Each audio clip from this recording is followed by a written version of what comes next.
நாடு முழுவதும் பல்வேறு மாநிலங்களில் 89 தொகுதிகளுக்கு இரண்டாம் கட்ட தேர்தல் நடைபெறவுள்ள நிலையில் அரசியல் கட்சிகளின் தேசிய தலைவர்கள் தீவிர பரப்புரையில் ஈடுபட்டுள்ளனர்.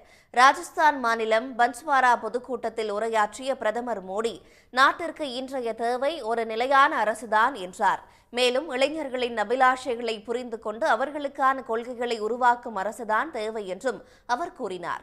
இந்த நாட்டின் ஏழைகள், பெண்கள் மற்றும் பிற்படுத்தப்பட்டோர், தாழ்த்தப்பட்டோருக்கு நல்வாழ்வை தர பாஜக வேட்பாளர்களை ஆதரிக்குமாறு அவர் கேட்டுக் கொண்டார்.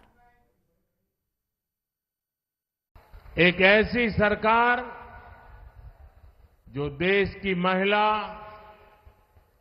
किसान, गरीब, वंचित, जनजातीय, पिछड़े वर्ग, समाज के इन सभी वर्गों को सम्मान और समृद्धि की तरफ ले जा सके. சத்தீஸ்கர் மாநிலம் ராஜ்நந்த்கோன் பொதுக்கூட்டத்தில் உரையாற்றிய காங்கிரஸ் பொதுச் செயலாளர் பிரியங்கா காந்தி, இடஒதுக்கீட்டு முறையை ஒழிக்கவே அரசியல் சட்டத்தை பாஜக மாற்ற துடிப்பதாக குற்றம் சாட்டினார். அரசியல் சட்டம்தான் ஆதிவாசி மக்களுக்கு வன உரிமையையும் நீர் உரிமையையும் வழங்கியிருப்பதாகவும் அதைத்தான் பாஜக மாற்ற முயற்சிப்பதாகவும் பிரியங்கா காந்தி தெரிவித்தார். कि आपको समान अधिकार कौन देता है? कोई नेता नहीं देता बहनों, संविधान देता है. आदिवासियों को जल, जंगल, जमीन पर अधिकार कौन देता है?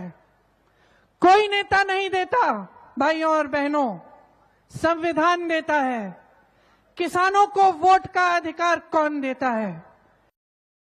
சத்தீஸ்கர் மாநிலம் பிலாஸ்பூரில் தேர்தல் பிரச்சார பொதுக்கூட்டத்திற்கு வந்த உத்தரப்பிரதேச மாநில முதலமைச்சர் யோகி ஆதித்யநாத்திற்கு புல்டோசர் பேரணி நடத்தி பாஜகவினர் வரவேற்பளித்தனர். சாலையில் அணிவகுத்த ஏராளமான புல்டோசர்களால் பிலாஸ்பூரில் பெரும் பரபரப்பு ஏற்பட்டது.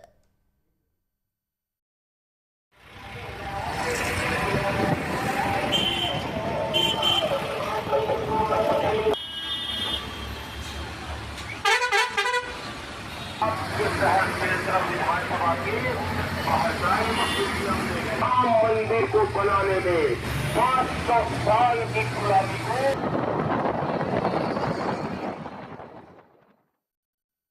ஒன்றிய உள்துறை அமைச்சர் அமித்ஷா அசாம் மாநிலம் சில்சார் எனும் இடத்தில் பாஜக வேட்பாளருக்கு வாக்கு சேகரிக்கும் நோக்கில் ரோட் ஷோவில் பங்கேற்றார்.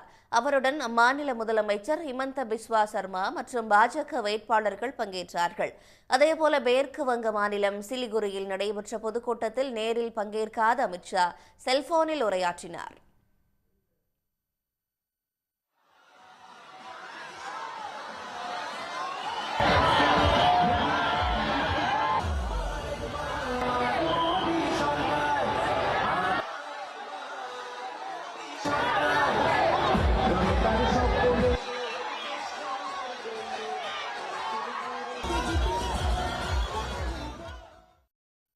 இதனிடையே தெலங்கானா மாநிலம் புவனகிரி தொகுதியில் மக்களவை தேர்தலையொட்டி காங்கிரஸ் கட்சி சார்பில் போட்டியிடும் வேட்பாளர்களை ஆதரித்து அம்மாநில முதலமைச்சர் ரேவந்த் ரெட்டி பிரம்மாண்ட ரோட் ஷோவில் பங்கேற்று வாக்கு சேகரித்தார்.